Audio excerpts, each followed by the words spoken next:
Subscribe करें और bell दबाएं ताकि कोई खबर रह न जाए।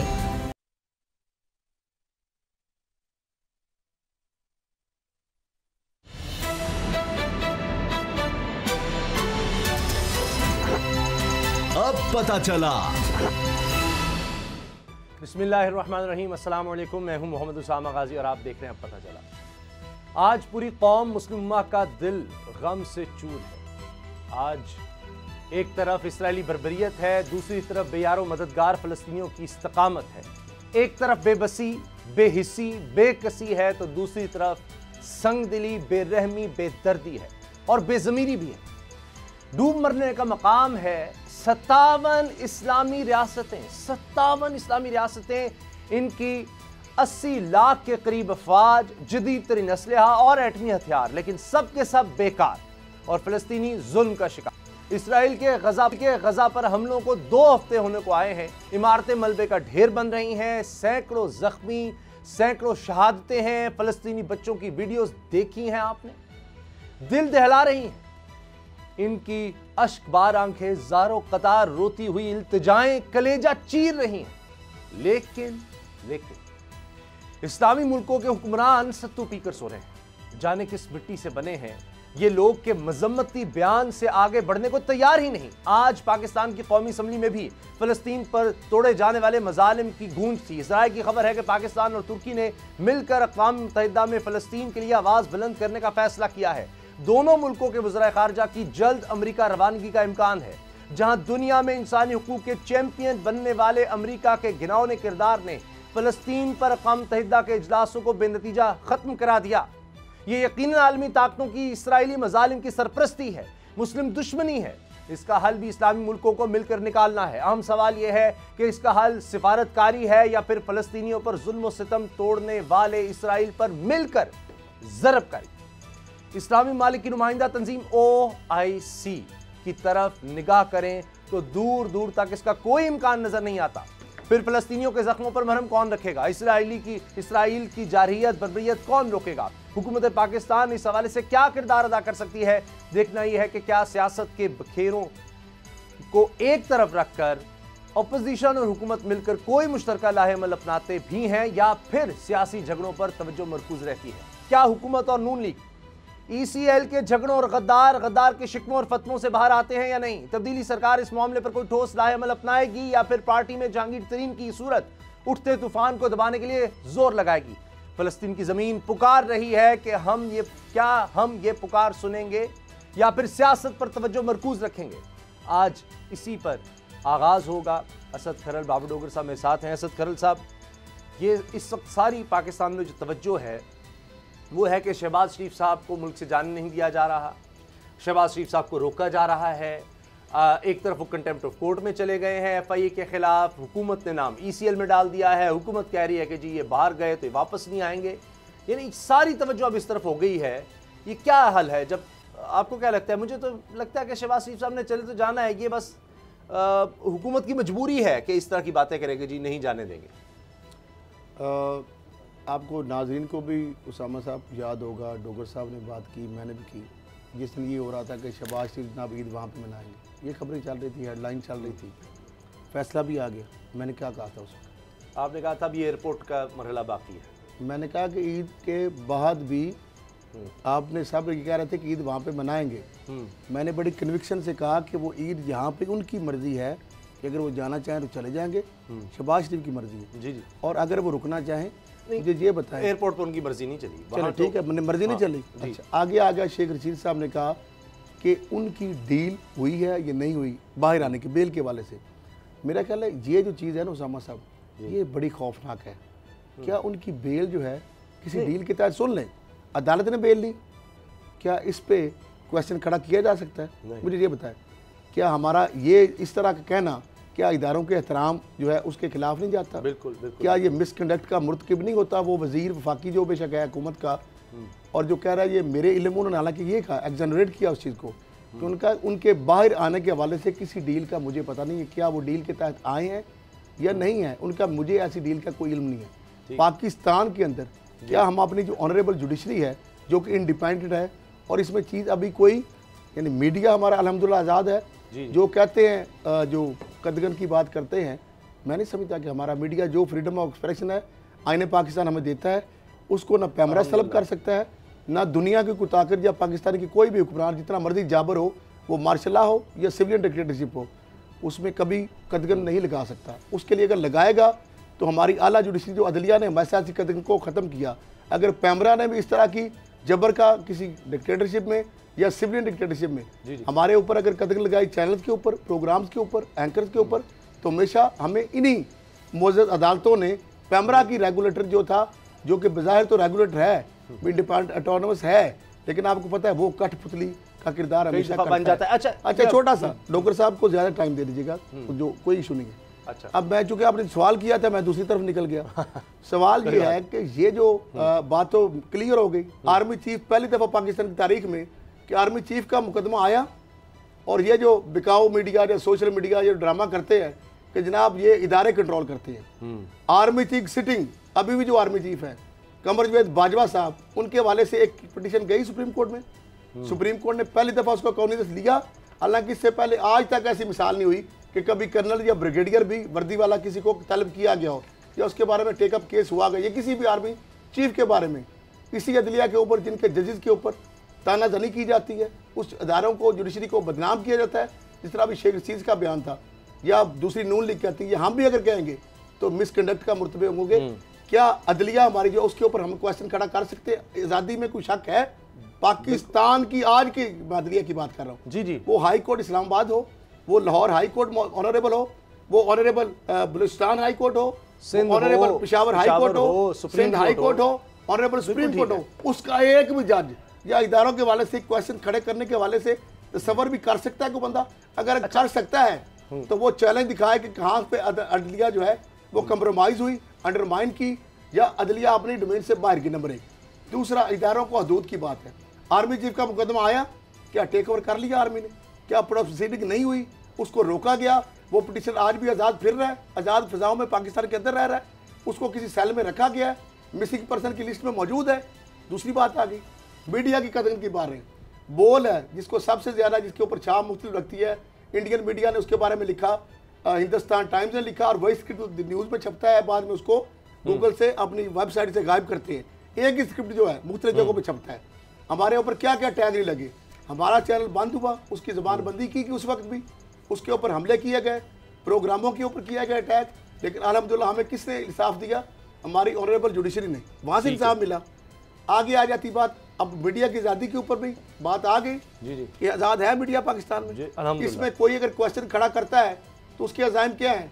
क्या वो पाकिस्तान या पाकिस्तान की रियासत या रियासती इदारे जो है उनके ऊपर वो अगर क्वेश्चन उठाता है, क्या CIA की जो अमेरिकन मीडिया है क्या वो आज़ाद है?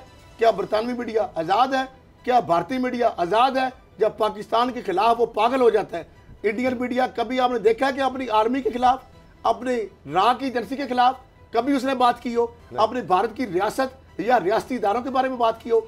अमेरिकन मीडिया जिसके बारे में हम बड़ी मिसालें देते हैं, डॉक्टर साहब बताएंगे आगे, न्यूयॉर्क टाइम्स ने एडमिट किया, गार्डियन ने एडमिट किया कि हमने जान के ये छुपाई थी अवाम से इतला।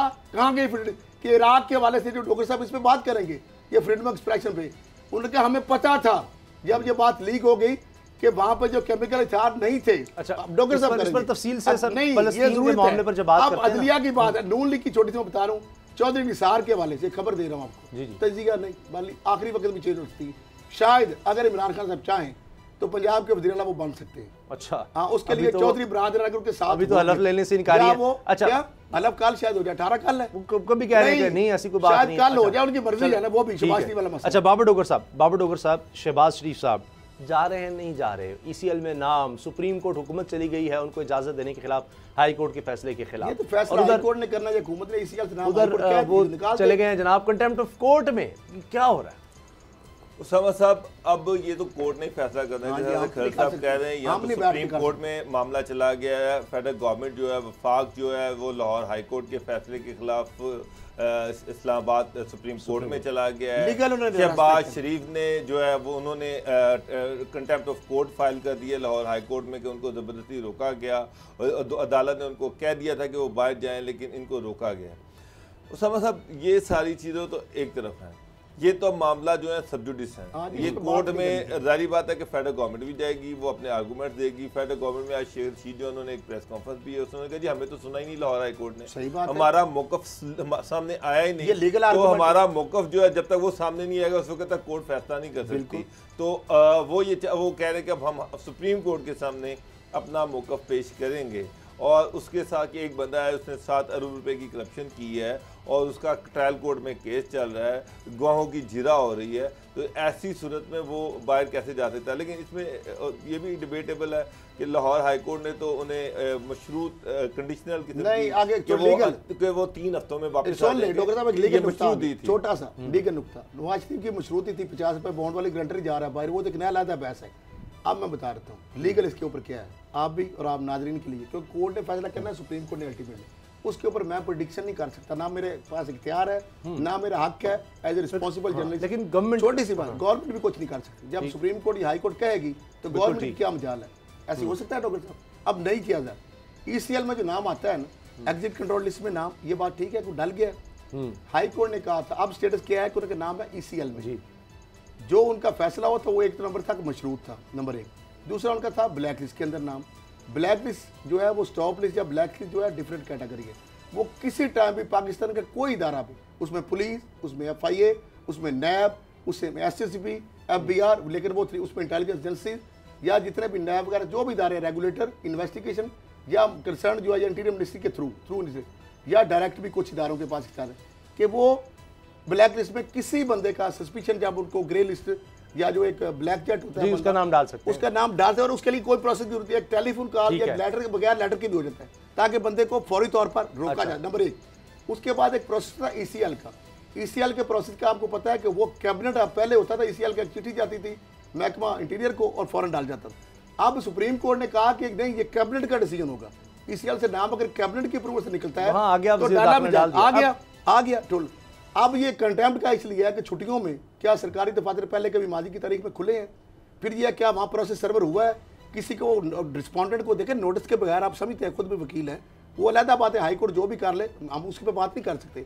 उन्होंने मशरूत भी कहा, तो इसलिए कंटेम्प्ट वाली बात है मेरे हिसाब से। तो वो FIA का ऑफिस पर भी धावा बोला गया, उसका एक अलग मामला चल रहा है। इस स्टोरी पे सर लास्ट कमेंट करके सर मरियम साहिबा की बात करनी है, कंटेम्प्ट बनेगी या नहीं बनेगी वो तो कोर्ट इसमें कोर्ट डिसाइड करेगी। लेकिन मसला ये है कि कल सुप्रीम कोर्ट में भी हियरिंग स्टार्ट हो जाएगी, अब तो जब ECL से नाम कब सुन डॉक्टर साहब, और सुप्रीम कोर्ट बहाल एक सुपीरियर कोर्ट है और उसका जो फैसला अल्टीमेटली देखिए वो भी कानून और आइन के अंदर रहते हुए फैसला करेंगे, यकीनन हमारी ऐसे ही इसको छोड़ दें। लेकिन अब शहबाज नाम आ गया, शहबाज शरीफ साहब चले जाएंगे तो क्या फर्क पड़ेगा, ECL में जाने ना सर, ये बात मुकम्मल हो जाए अगली खबर। ECL में नाम होते हुए जब तक सुप्रीम कोर्ट का हुक्म नहीं ECL से हटाने का आएगा उस वक्त तक ठीक है नहीं कर सकते फ्लाई पाकिस्तान जो मर्जी दुनिया की इधर से बाबर साहब पाकिस्तान के लास्ट कमेंट इस स्टोरी पर। असल उसामा साहब जो इशू है, आपने मरियम कल शहूपुरा गई जावेद लतीफ के घर और उन्होंने वहाँ जाकर उसके साथ सॉलिडेरिटी शो की और उन्होंने बड़े क्लियरली वहाँ पर ये कहा कि जनाब अगर ये जो है ये मुहिब वतन नहीं है और अगर ये गद्दार है तो ये हम गद्दारी करेंगे। उन्होंने ये लफ्ज कहा। आज से 3 दिन पहले मैंने आपको जो हमारा लास्ट प्रोग्राम हुआ था उसमें मैंने कहा था कि शहबाज शरीफ ने एक मीटिंग चेयर की, उसमें उन्होंने कहा जी अब बयानिया जो है वो मुफाहमत का बयानिया है, अब एस्टेब्लिशमेंट के साथ हम चलेंगे और अगर टारगेट करना है तो गवर्नमेंट को करें। और मैंने उस दिन आपने यहाँ पे पढ़ा था कि जनाब अगले दिन मरियम ने ट्विटर पे उसका जवाब दिया था कि बयानिया नवाज शरीफ का चलेगा और कल वो जावेद लतीफ के घर गई हैं, ट्विटर तक नहीं रुकी, वो उससे आगे गई हैं और उन्होंने खुद कहा है कि मैं अदारों को अलग टारगेट करूंगी और यही नून लीग का बयानिया है। अब नून लीग के अंदर एक लड़ाई स्टार्ट हो चुकी है। शहबाज शरीफ नवाज शरीफ के पास सिर्फ ये लेके जाना चाह रहे हैं, वो एक फार्मूला लेके जाना चाह रहे हैं जो मेरी इत्तलात है, उनको फार्मूला दिया जाएगा। ये तो कोर्ट ने डिसाइड किया ना, आपने करना ना मैंने ECL में नाम कौन निकाल सकता है, वो कोर्ट के ऑर्डर करेगी, कोर्ट जब ऑर्डर करेगी तो जाएंगे, उस वक्त तक चले वो वैसे भी पैगाम जा सकते हैं। आप ये तो ना करके नहीं जा सकते, कोर्ट का जब तक कोर्ट हुकूमत को नहीं कहेगी ECL से नाम अभी अब शहबाज शरीफ जो कर सकते हैं, शहबाज शरीफ जो मैसेज लेके जा रहा है नून लीग की लड़ाई है उस पर सर, नून लीग की जो लड़ाई है, जो शहबाज शरीफ जो है वो इनडायरेक्टली वो जो मुझे जो नून लीग से पता चला है, नून लीग की जो लीडरशिप से पता चला है, वो ये कह रहे हैं कि शहबाज शरीफ के पास एक फार्मूला है। वो फार्मूला ये है कि वो नवाज शरीफ को समझाने जा रहे हैं कि आप इस फार्मूले को एंडोर्स कर दें। जरूरत नहीं है फेडरल गवर्नमेंट में, मैं बात कर दूं, फेडरल गवर्नमेंट में जो उनका फार्मूला है, जो वो नवाशी को बताना चाह रहे हैं, वो ये है कि जी फेडरल गवर्नमेंट और प्रोविंशियल गवर्नमेंट में चेंजेस आ सकती हैं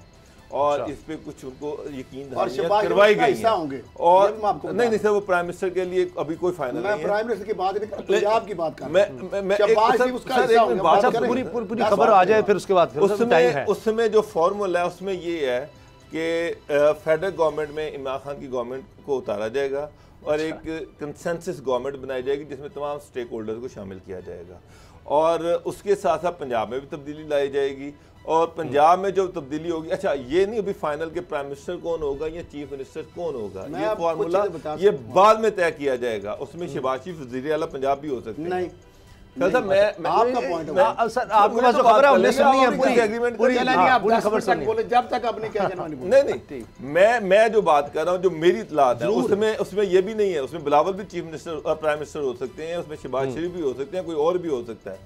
फिलहाल ये है कि जी फार्मूला ये है कि जी दोनों पंजाब और मरकज में चेंजेस लाई जाएं, लेकिन उसके लिए अप्रूवल नवाज शरीफ की लाजमी है। अब उसमें जो सबसे बड़ी रुकावट है वो नवाज शरीफ और मरियम खुद हैं। मरियम ये समझती है कि 2023 तक हमने इस सेटअप को चलने देना है, वो पंजाब में तब्दीली नहीं लाना चाह रहे, ना ही वो मरकज में तब्दीली लाना चाह रहे हैं।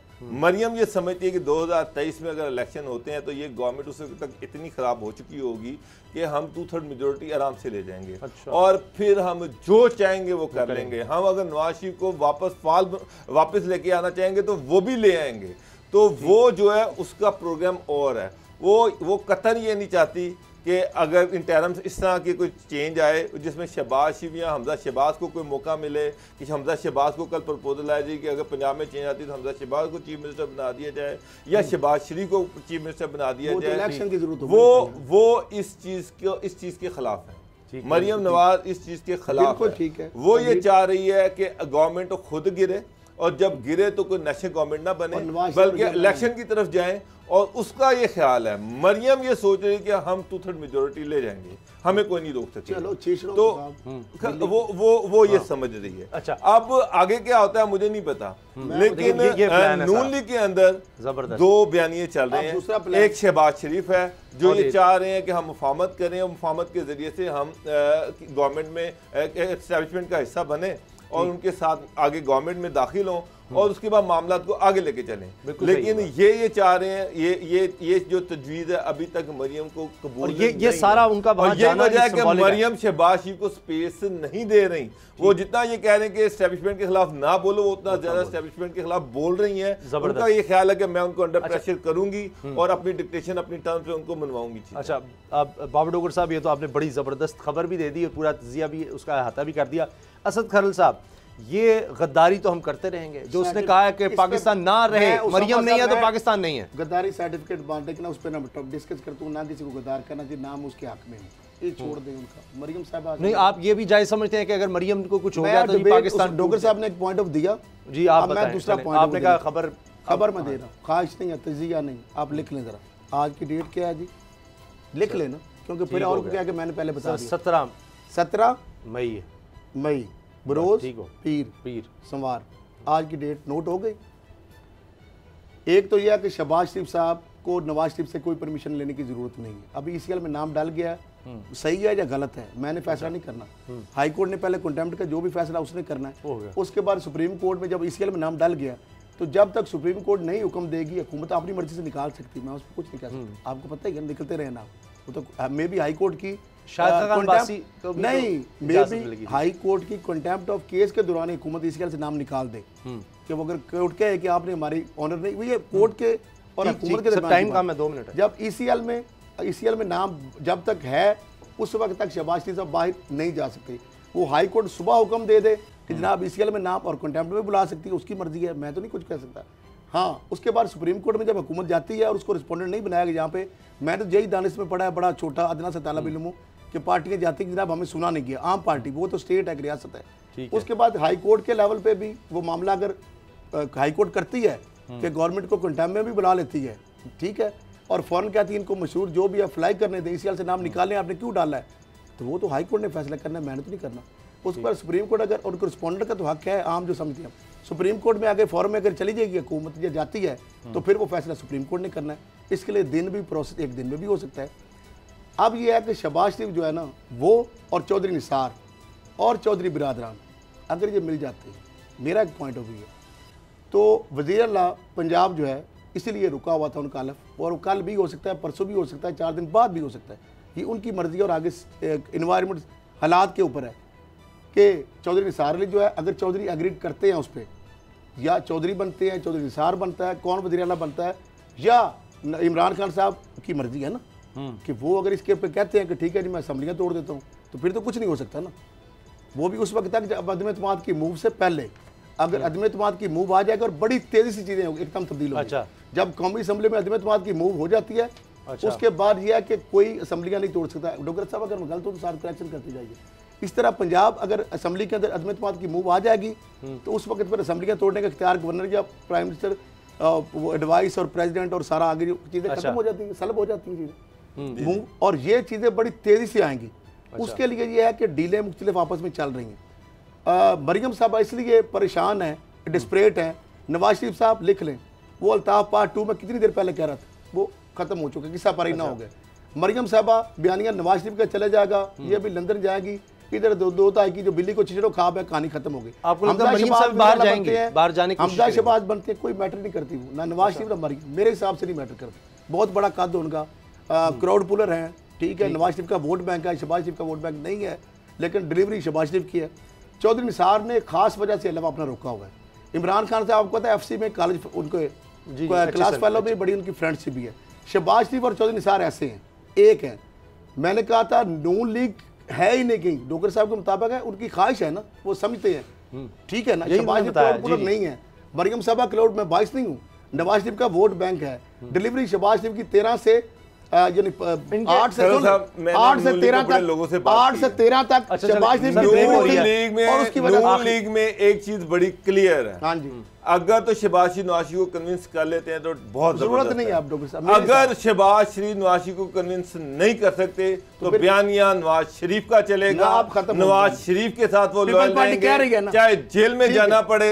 नून लीग में निकलती नजर नहीं आ रही, मैं आपको क्लियर कह रहा हूं, और लीग निकलती नहीं नजर आ रही, बयानिया नवाज शरीफ का चलेगा। नवाज शरीफ का गए तो उनकी जरूरत भी नहीं है पंजाब हुकूमत, शहबाज शरीफ की जरूरत नहीं है। न्यूज़ अपडेट्स हैं, इसके बाद बात करेंगे कि फ़लस्तीन पर OIC ने तो कुछ ना किया, यूनाइटेड नेशंस भी कुछ नहीं कर रही, क्या होगा ब्रेक के बाद।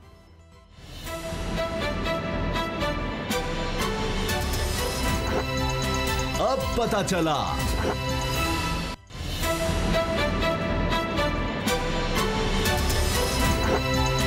अब पता चला। फ़लस्तीन की सूरत हाल दिन ब दिन मज़ीद ख़राब हो रही है, इसराइली हमले जारी हैं। OIC ने बस एक मजम्मती बयान दे दिया और सब यही कह रहे थे कि यही होगा। अब दुख और अफसोस की बात है, लेकिन तुर्की के वज़ीर ख़ारजा की तरफ से जो बयान आया वो फिर दोबारा इस तरह का है क्योंकि जैसे कोई अलग ग्रुप बनाया जाए। उन्होंने तो यहाँ तक तजवीज़ दी कि एक पीस कीपिंग इंटरनेशनल फोर्स जानी चाहिए, यानी एक कोई जिस तरह से मिलिट्री होती है, उन्होंने बाकायदा नाम लिया है कि मिलिट्री फोर्स अगर जाए फ़लस्तीनियों की हिफाजत के लिए तो ये काम करना पड़े तो किया जाए। और पाकिस्तान ने कहा, शामिल कुरैशी ने, कि जी जो भी कदम OIC कहेगी, ठोस कदम हो, हम उसके साथ हैं, मगर कुछ नहीं हुआ। अब ये कहा जा रहा है कि शायद शामिल कुरैशी जाएंगे तुर्की और तुर्की से फिर तुर्की के वज़ीर ख़ारजा के हमरा कुछ और लोग होंगे, यानी कुछ और वज़ीर ख़ारजा इस्लामी ममालिक के, और वो फिर अमेरिका जा रहे हैं और वहाँ जाकर इस बारे में बात करेंगे। असद खरल साहब, ये जिस तरह से फ़लस्तीन के मामले पर OIC ने किया, अब उसके बाद आप अक़वाम मुत्तहिदा से क्या उम्मीद रखेंगे? वहाँ तो सिक्योरिटी काउंसिल में चीन ने मामला उठाया और 15 वहाँ पर सिक्योरिटी काउंसिल के मेंबर्स में से सिर्फ एक अमेरिका, अगर वो इसराइल का साथ छोड़ देता तो ये कोई स्टेप हो सकता था, कंडेमनेशन आती और उसके बाद फिर सिक्योरिटी काउंसिल आगे कोई स्टेप हो सकता था। और यही बड़ा धचका था कि सिक्योरिटी काउंसिल अक़वाम मुत्तहिदा का सबसे बड़ा इदारा, सबसे अहम इदारा, वो इसराइल से कह रहा है कि ये जाहिरियत बंद कर दो, लेकिन उसको होने ही नहीं दिया, वीटो कर रहा है अमेरिका। तो वो तो इसका मतलब है कत्लेआम भी हो जाए, सारे लोग मार भी दे इसराइल, तो अमेरिका ने उसका साथ नहीं छोड़ना। अब मेरी बात 1 मिनट में बता दूंगा, डोगर साहब को ज़्यादा टाइम बेशक दे दें। अक़वाम मुत्तहिदा सबसे बड़ा इदारा आप कह रहे हैं, जी, वो क्या कह रहे हैं? मैं ज़रा थोड़ा सा समझा नहीं, क्या कह रहा है वो? उसने सर अभी तो कुछ भी नहीं हो सका, जो करारदाद आई क्या थोड़ा सा मुझे बता रहे था, क्या कह रहा है वो?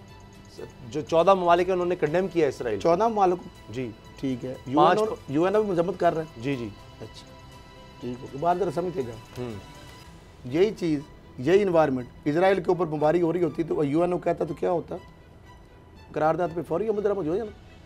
इसराइल की नहीं पड़नी थी। हाँ जी, करारदाद कहाँ नहीं थी, वैसे अमेरिका ने आके सारों को आ जाना था, दोनों ने मिलकर बदमाश है अकेला।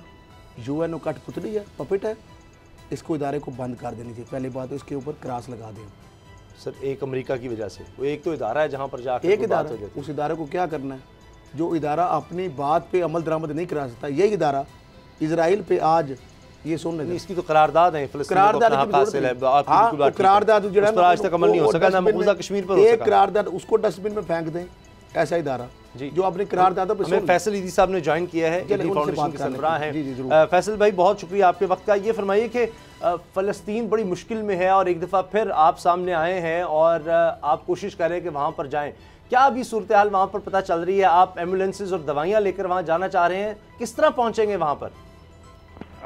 हमारी जो एम्बेसी है पाकिस्तान में फ़लस्तीन की, उनसे हमारी बात हुई तो वो बहुत ही जो है उन्होंने हमें वेलकम किया है और उनका जो नायब सफ़ीर है वो ख़ुद हमारे साथ, वो भी गज़ा से ताल्लुक़ रखते हैं तो वो भी हमारे साथ चलेंगे। और हम जो है वो हमारा जो टारगेट है, इरादा है, वो ये है कि वहाँ पे इस वक्त बहुत ज़्यादा शदीद ज़रूरत है मेडिसन, लाइफ सेविंग मेडिसिन की। तो वो हमारी 2 टीमें होंगी, एक मिस्र में काम करेगी और एक जो है वो यहाँ पे। तो इनको सप्लाईज जो है ना वो एमरजेंसी मेडिसिन की हम करेंगे ताकि जो ज़ख्मी अस्पतालों में हैं उनकी जानें बचाई जा सकें, क्योंकि वो सारे सप्लाइंग रूट जो है वो सारे बंद हुए हुए हैं और जंग ज़दा हो गए। ये ईदी साहब मेरा एक सवाल है बड़ा अहम, रेड क्रॉस इदारा है इंटरनेशनल, और जिस तरह बमबारी हो रही है सिविलियन हॉस्पिटल पे, ठिकानों पे, आबादियों पे, क्या आपके पास कोई बुलेट प्रूफ एम्बुलेंस का इंतजाम है जो उन बंद रास्तों को खोल के और वक्तबन गाड़ियाँ होंगी जो क्रॉस करते हुए और उन लोगों तक पहुँच सके, या ऊपर से कोई ऐसा सिस्टम आपने ईजाद कर लिया है कि वो जो मिसाइल है इसराइल के जो नहते फ़लस्तीनों पे गिर रहे हैं, ऐसा सिस्टम है जो आप जहाँ वहाँ पे कर सके वहाँ पे? पहली बात, नंबर 1 सवाल। दूसरा सवाल ये है कि यूएनओ जो मजम्मत कर रहा है, करारदाद पेश कर रहा है, रेड क्रिसेंट के वहाँ पे मौजूद है पूरी दुनिया में, क्या उनको एक्सेस देगा इसराइल? आपके पास इतनी पावर है, करवा सकते हैं? देखें, हमने जो है एम्बुलेंस हम यहाँ से नहीं ले जाएंगे, हमारी वहाँ की जो मकामी एम्बुलेंसेज होंगी हम उनको जो है वो सप्लाईज देंगे। वो बुलेट प्रूफ एम्बुलेंस होंगी? क्या बुलेट प्रूफ होंगी? क्या आप जानों को खतरे में डाल सकेंगे? क्या इजरायली पाकिस्तान जिसने उसको तस्लीम नहीं किया, उसके बंदों को, उसकी एक ऑर्गेनाइजेशन को, उसकी चैरिटी को जो गजा फ़लस्तीन पट्टी पे एक्सेस देगा? जी जी, खरल साहब उनकी बात होने दे। जी जी फैसल भाई, आपकी हम कोशिश को बड़ा सराहते हैं। असल में यह कि हम कंसर्न भी हैं। असल खरल साहब का मतलब यह है कि वो तो इसराइल इतना जालिम है कि किसी को देख नहीं रहा, बच्चों को मासूम बर्बरियत कर रहा है। हाँ जी, शहीद कर रहा है। जी फरमाइएगा फैसल भाई। हाँ, तो ये जो सिचुएशन है मैं समझता हूँ कि ये बहुत ही अलार्मिंग है, ख़तरनाक है और वॉर जो है वो चल रही है वहाँ पे, फुल स्केल वॉर ही चल रही है और इसमें जानों को ख़तरा होता है। लेकिन जब यहाँ पे कराची में भी लसानी फसादात चलते थे तो हमने काम किया है यहाँ पे। और ये पाकिस्तान पाकिस्तान के अंदर और कराची के अंदर और गजा पट्टी इजराइल। उसामा साहब, मैंने सवाल नहीं कर, ठीक बिल्कुल ठीक है, कराची और इजराइल और फलस्तीन को आप कंपेयर किस तरह कर सकते हैं? हाँ जी, बहरहाल वो अपनी बात बता रहे हैं कि किस तरह एक जैसी थी और गोली रॉकेट लॉन्चर और हाँ जी, मिसाइलों में बड़ा फर्क होता है। यही तो बात है, हम उनको मानना नहीं। अच्छा, उनकी बात सुने किस तरह वो जा रहे हैं। जी फैसल भाई, अब तक क्या कुछ किया है आपका? मैंने पढ़ा कि वीज़ा वगैरह के लिए अप्लाई कर चुके हैं और उसके बाद 2 टीमें जिस तरह बता रहे थे, आप खुद भी जा रहे हैं? हाँ जी, हम मिस्र के रास्ते से जो है वो जाएंगे और अभी मिस्र का रास्ता जो है वो मेरे ख्याल से खुला हुआ है, मिस्र ने खोला हुआ है और अगर हमें रोका नहीं है इजरायलियों ने तो हम इंशाल्लाह वहाँ पे पहुँच के जो भी इमदाद होगी, खासकर जो इनको चाहिए इस वक्त मेडिसिन चाहिए, लाइफ सेविंग मेडिसिन, तो वो हम इनको जो है वो बड़े पैमाने पे मिस्र से जो है वो सप्लाई करेंगे। और वबा वहाँ पर भी है, उसके बारे में कुछ पता चला कि वहाँ क्या इक्विपमेंट चाहिए कोरोना के बचाव के लिए, वो उसकी भी ज़रूरियात है वहाँ पर? हमें एहतियात तो हम ज़रूर यकीनन जो है वो भी खुद भी कर रहे होंगे, हॉस्पिटल वाले भी कर रहे होंगे, हम भी कर रहे होंगे और वॉर लाइक सिचुएशन है तो वो सारी चीज़ें देखें चलती भी हैं और वहाँ की जो मकामी इमदादी जो ऑर्गेनाइजेशंस हैं, जो वहाँ की गवर्नमेंट की ऑर्गेनाइजेशंस हैं, जो NGOs हैं वो वहाँ पे काम कर रही हैं, उनके साथ मिलके हम जो है वो उनको जो भी बिल्कुल, ये बात मैं मानता हूँ फैसल साहब कि वो राब्ते में आपसे, ये बात बड़ी वैलिड है, ये बात बड़ी वैलिड है कि जो मकामी वहाँ पे काम कर रही हैं उनको जरूरत है शदीद दवाइयों की, वो आप पहुँचा सकते हैं और वो कर सकते हैं, वो तो पॉसिबल है। क्योंकि आप मिस्र से आगे जब आप जाएंगे तो इजरायली फोर्सेस को आप तो उनकी मर्जी है एक्सेस दें या ना दें, दवाइयाँ पहुँच सकती हैं। रेड क्रॉस के रिसर्च उनका इदारा है, आप दवाइयों की ज़रूरत है, मेडिसिन की, फर्स्ट एड की, और गाड़ियाँ वहाँ पे वो यूज़ हो सकती हैं, वो बिल्कुल सही है। लेकिन आपकी एक्सेस का इशू है, किस तरह वहाँ पहुँच जाएंगे? हाँ, दवाइयाँ आप बड़ा अच्छा कर रहे हैं। 2014 में भी मैं ईदी साहब के साथ गया था, जब ये जो ये शिया ऑर्गेनाइजेशन है वहाँ पे कोई हिजबुल्लाह, उनकी और इजरायलियों की लड़ाई चल रही थी। तो ईदी साहब ने और हमने बहुत कोशिश की, मिस्र से हम 20 दिन तक इंतजार करते रहे कि हमें मिस्र जो है वो इजाजत देगा, इजराइल इजाजत देगा, लेकिन वो नहीं मिली हमें इजाजत। लेकिन इस दफा भी हम पूरी कोशिश करेंगे, अगर मिल गई तो हम बिल्कुल जाएंगे और हम पीछे नहीं हटेंगे उनकी मदद के लिए। बहुत अच्छा। और अभी फ़लस्तीन की तरफ से क्या कुछ आपको बताया गया, क्योंकि आपने कहा कि उनके नायब जो हैं वो मुसलसल आपसे राब्ते में हैं, किन किन चीज़ों की जरूरत ज़्यादा बताएगी? लाइफ सेविंग का उन्होंने कहा कि लाइफ सेविंग मेडिसिन की वहाँ पे बहुत ज़्यादा शॉर्टेज है।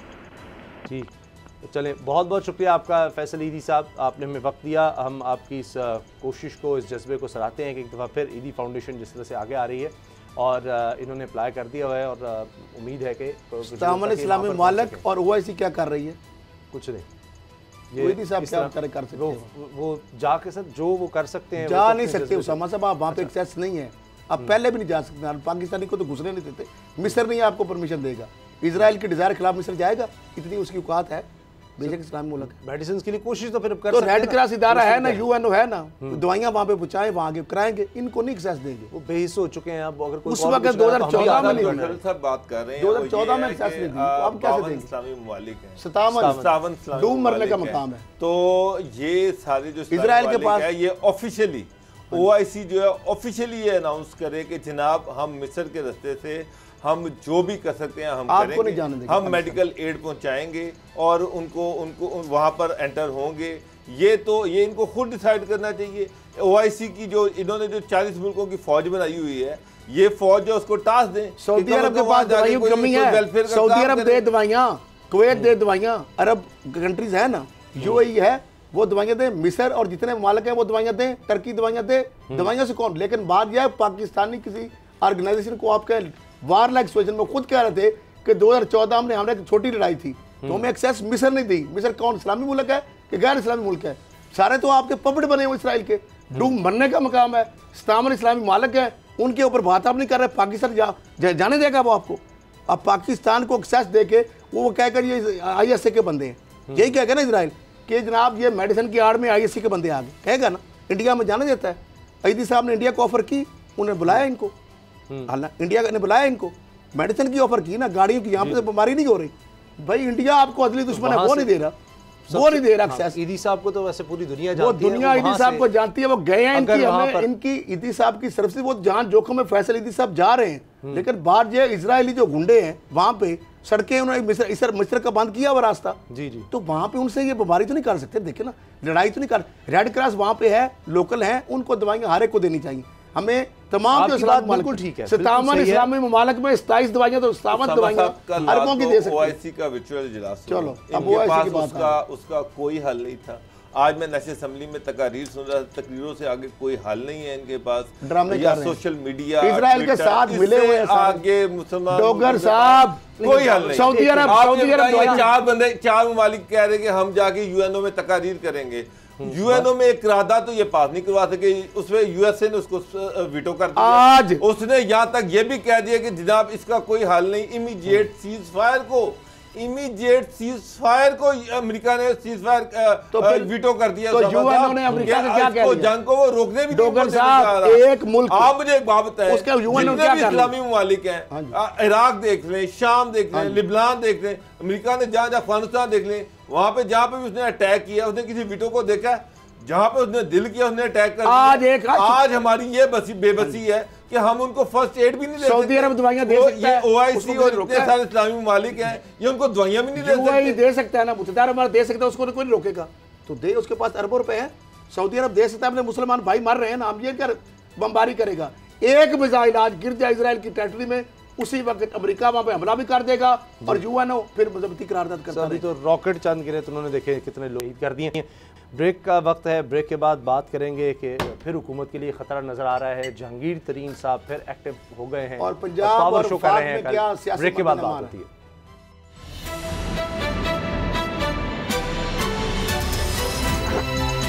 अब पता चला।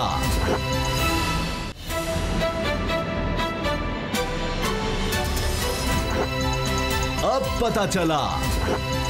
जहांगीर तरीन साहब एक दफ़ा फिर पावर शो करने जा रहे हैं और कल कहा जा रहा है शायद मजीद कोई अरकान उनके साथ शामिल हो जाएंगे। अब सबकी नज़रें हमेशा जहांगीर तरीन पर लग जाती हैं, हालांकि अपोजिशन भी जहांगीर तरीन से बन जाती हैं कि वो कुछ ऐसा कर दें। अब इजलास में देखा जाएगा कि इमरान खान साहब ने जो वादे किए थे, वादे तो वो कितने निभाए गए हैं। और बैरिस्टर अली ज़फ़र साहब को जो लगाया गया था कि देखिए सारे मामला को, अब शहजाद अकबर साहब को तो हटाया नहीं गया, तो बहरहाल अब ये सारे मामला दोबारा देखे जाएंगे। अब क्रूशल मोमेंट है बजट पास करना। अगर ये लोग साथ ना दें तो बजट पास नहीं हो पाएगा, और अगर बजट पास ना हो सके तो फिर बिल्कुल वो सूरत हाल होगी जहां इमरान खान साहब को एतमाद का वोट लेना पड़ा था। अब ये सारी सिचुएशन बन जाती है, क्या कोई वाकई तब्दीली सरकार के हवाले से तब्दीली आ रही है?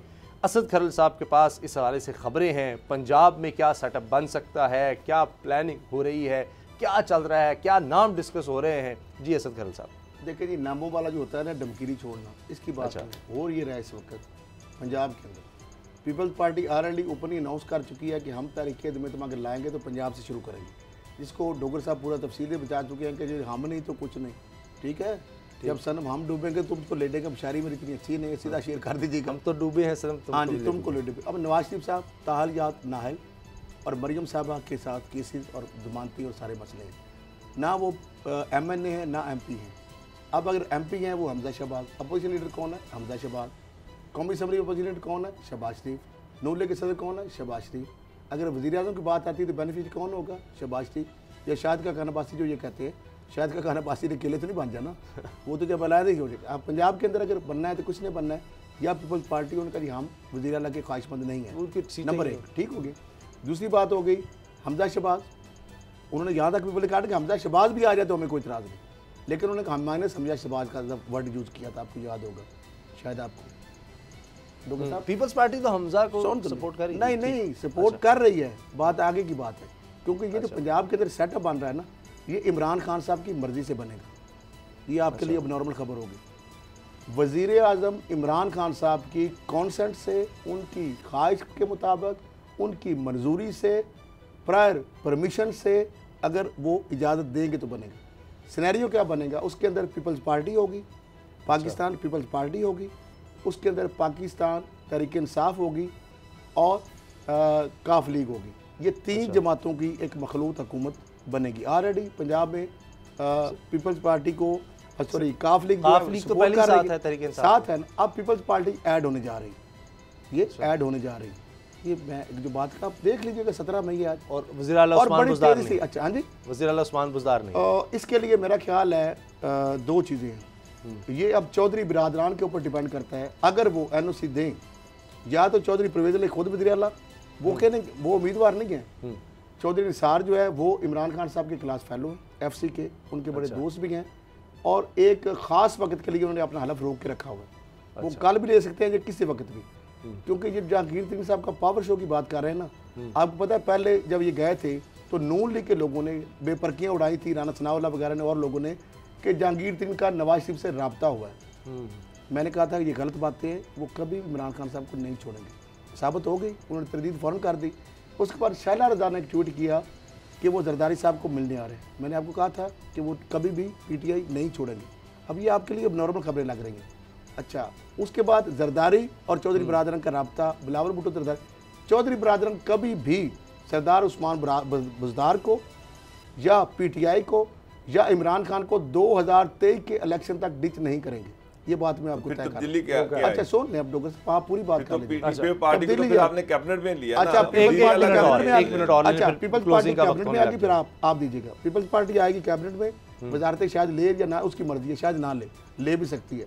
काफ लीग जो है उसके पास ऑलरेडी वजारतें हैं, PTI के पास ऑलरेडी वजारतें हैं। मामला है ऐन का, क्योंकि ऐन से आरिफ अलवी, ऐन से इमरान खान और ऐन से उस्मान बुज़दार, जैसे लोग भी निकालते हैं ना, आपको पता है। और दो ऐनक से ऐनक एन से ऐनक, जोए ज़रूफ छोटे से पढ़ते थे ना, और ऐन ऐनक, ठीक है, पता है ना। और ऐनक के होते हैं दो अरसे, एक आरिफ अलवी, एक इमरान खान। लोगों को ये था कि दो ऐन है, आरिफ अलवी के कंसीडर नहीं हो रहे थे। उस्मान को और इमरान को दो ऐनक बन गई मुकम्मल। जी जी, एक ऐनक का अगर शीशा गिर भी जाएगा, 3 शीशे हो गए। चौधरी निसार अली खान नहीं नहीं, मैं नहीं, ऐन उधर भी है ये, हाँ जी, नहीं आप आगे ना चले जाएं, वो चे है, नहीं वो चे है, वो चे है, उसको ऐन ना बनाए। अब मामला ये है कि अगर ऐन एक हटाने से, वो इमरान खान साहब, इसके जायचे वालों ने ये नहीं बताया कि आप अगर इमरान खान ऐन उस्मान वो टोल रहे हैं तो चश्मा टूट जाता है। अच्छा, आप ये कह रहे हैं कि फिर पार्टी जो है वो पंजाब गवर्नमेंट को ज्वाइन करने जा रही है। उसकी मर्जी शायद ज्वाइन ना करे, वजारत में शायद ना। फिर खबर क्या क्या खबर ये है कि मैं सुने ना, क्रिटिकल किया ना, जवाब ले आगे फिर आप बताएं। अब मामला ये है कि चौधरी निसार, चौधरी जट बरादरी, जट फैक्टर और बहुत सारी चीज़ें जट फैक्टर में आ रही हैं। अच्छा, मैं फिर उधर जाऊंगा ना तो फिर मामलात अदारों में इधर उधर लोग कहेंगे जी बरादरीज़म आ गए। अच्छा, आप बाद में गौर कीजिएगा, जट ये साल जटों का है, मैं इस पे बरादरीज़म के खिलाफ हूँ। अच्छा अच्छा, लेकिन बात समझ पंजाब में एक्टिव होंगे? नहीं, पंजाब में नहीं, ये पंजाब से मामला शुरू होगा। पर वफाक में शायद इमरान खान की हुकूमत जो है वो 2023 तक, क्योंकि पीपल्स पार्टी ने बिलावल भुट्टो जरदारी ने पहले तकरीर की थी 2023 तक इमरान खान की हुकूमत को आईनी और जो जमहूरी तरीका है उसके साथ चलने देंगे। ये अदम एतमाद ले भी जाएंगे ना कौमी असम्बली में, अच्छा, वो फ्लॉप हो जाएगी। पंजाब से पहले कुछ अगर इमरान खान साहब की कोशिश होगी टूटने से आरिफ अलवी की ऐनक रहती है ऐन, तो लादा उनको परेशानी नहीं होनी। चौधरी निसार उनके खिलाफ फेलो है, ठीक है, और इसको शहबाज टाइम कम हो रहा है। चौधरी निसार के हक में तब्दील नहीं होता। मैंने क्या कहा? अच्छा, तब्दील नहीं होता। उस्मान पे सुनिए, चौधरी निसार अली खान को बैकिंग होगी किसकी? शहबाज शरीफ की। खुफिया बोर्ड सारे चौधरी निसार को नून लिख के भी जाएंगे अगर खुफिया राजमारी होगी। ये बात सुनिए, सारे नहीं, यानी शहबाज ग्रुप जो है ठीक है, वो चौधरी निसार ओपन है सर, ये ओपन है ना, ओपन पीपल्स पार्टी। उसके बाद दूसरी आ गई, ये अभी फाइनेंस बजट में आ जाएगा ना। चले चले सर, बाबर डॉक्टर साहब, अब चौधरी बजट तक शहबाज शरीफ के लोग एक प्रेशर है इस ग्रुप के पास, जहांगीर ग्रुप के पास एक प्रेशर टैक्टिक है कि हम ये बजट में अपना आप दिखा सकते हैं। कल जो मीटिंग हो रही है ये हम ख्याल ग्रुप की क्या रंग लाएगी? उस्तामा साहब उन्होंने अपनी जो गुजारिशात थी वो इमरान खान को दे दी जी। अभी तक वो जो भी उस पर डेवलपमेंट्स हो रही हैं वो आपके सामने है। डॉक्टर साहब मेरे वाले से थोड़ा काउंटर कर दीजिए, जो मैंने चीजें दी पहले आपने दी। अच्छा, अभी नहीं, अब जहांगीर तरीन पर बात कर लेना, वो भी इनका फैक्टर। अगर जहां मैं आपको इतना जानता हूं कि इख्तिलाफात तो मौजूद हैं। जहांगीर तरीन की चौधरियों से मुलाकात हुई, चौधरी सरवर के खिलाफ शिकायतें आई, तारक बशीर चमक वाले से वीडियो लीक हुई, उसके बाद चौधरी सरवर की सारी मीटिंग की कहानी आई, राय फैक्टर आ गया, वहां पे राजा तारक बशीर वाला मामला आया, वीडियो लीक हुई। पुरानी बात कर रहे हैं।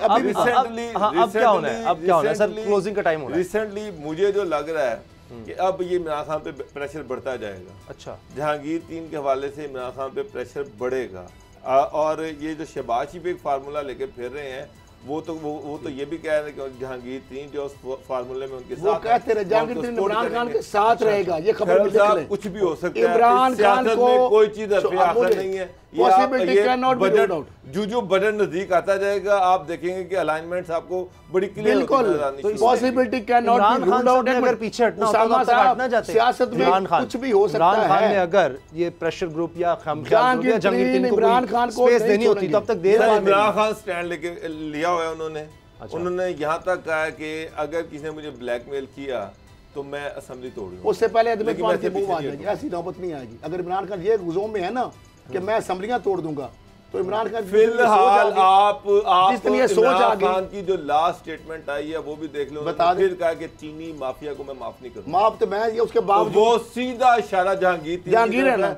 किसी और की तरफ। उसके बाद किसको है? उसके बाद कार्रवाई हुई किसके खिलाफ? मैं बता रहा हूँ। तो वो जो आप कह रहे ना कि जहांगीर तीन और इमरान खान एक पेज पे नहीं पेज पे नहीं, बिल्कुल नहीं है। जहांगीर और तीन बिल्कुल एक दूसरे के सामने और तीन चीजें आने साथ आने वाले दिनों में मजीद खराब हो। जहांगीर तीन पंजाब में पीटीआई की हुकूमत कायम रखने के लिए अपना पूरा जोर लगाएंगे। जहांगीर तीन खान इमरान खान की अगली जो हुकूमत है वो भी इमरान खान की कायम रखने के लिए तमाम तर उसी तरह जहाज भगाएंगे, फॉरवर्ड ब्लॉक बनेंगे, बहुत सारे लोग ज्वाइनिंग करेंगे, और उसके बाद जहांगीर तीन पंजाब में पीटीआई की हुकूमत बना के दिखाएंगे। अगर इमरान खान साहब चाहेंगे तो बुज़दार तब्दील होंगे, वरना वो बुज़दार को ही रहने। कल की जो मीटिंग हो रही है ये बस ऐसी इमरान खान को डराने के लिए वो माइनस नवाज बयानिया है। और पंजाब के अंदर जहांगीर तरीन साहब ना पीपल्स पार्टी ज्वाइन करेंगे, ना वो नून लीग ज्वाइन करेंगे, ना वो इमरान साहब उनको जितना भी जुल्म कर लें, आप कह रहे हैं ना उनके खिलाफ हो रहा है, कितनी बड़ी मैं बात कर रहा हूँ, मेरी ये बात नोट कर लें। जहांगीर तरीन कभी भी अपनी लाइफ में वजीर आजम इमरान खान रहे या न रहे, वो उससे बंदा गद्दारी नहीं करेगा। चौधरी बरादरान 2023 तक इंतखाबी था इसी तरह रखेंगे। हाँ, अगर इमरान खान साहब चाहेंगे सरदार उस्मान बाजार को ना तब्दील करने के वाले से, तो इसको भी वो राजा रियाज या दीगर लोग जो स्टेटमेंट्स देते रहे कि हम अलहदा हो जाएंगे, हम ये कर देंगे, वो कर देंगे, हम कुछ सोचेंगे, वो जहांगीर तरीन की मर्जी के खिलाफ वो सारा जो ग्रुप है ना, देख लेंगे, हम ये कर लेंगे, वो कर देंगे। सारा दूध का दूध पानी का पानी। मैं आपको बता रहा हूँ ना, जहांगीर तरीन बड़ी खबर है ना, जितना आप तो साफ कह रहे हैं कि हर पहाड़ तोड़ लेगा वो इमरान खान को, बाबर साहब का ख्याल ये है कि इमरान खान को बनाया था। अभी आज के बाद जहाज चिंग सूरत इख्तियार कर लेगा जब चाहेंगे, और वो किसके फायदा बेनिफिट कौन होगा? वो खुद इमरान खान से वो कोई कहेंगे ठीक है यार ये नहीं मानता, छोड़ दो, सिर्फ हम वैसे ही चलते रहते हैं, अपने केसेस वैसे ही भुगतते रहते हैं। मेरे नजदीक बड़े सीरियस इख्तिलाफात हैं और बजट टाइम खत्म बहुत क्लियर हो जाए। टाइम खत्म हो गया। प्रोग्राम देखने का शुक्रिया, इजाजत दीजिए, अल्लाह हाफ़िज़।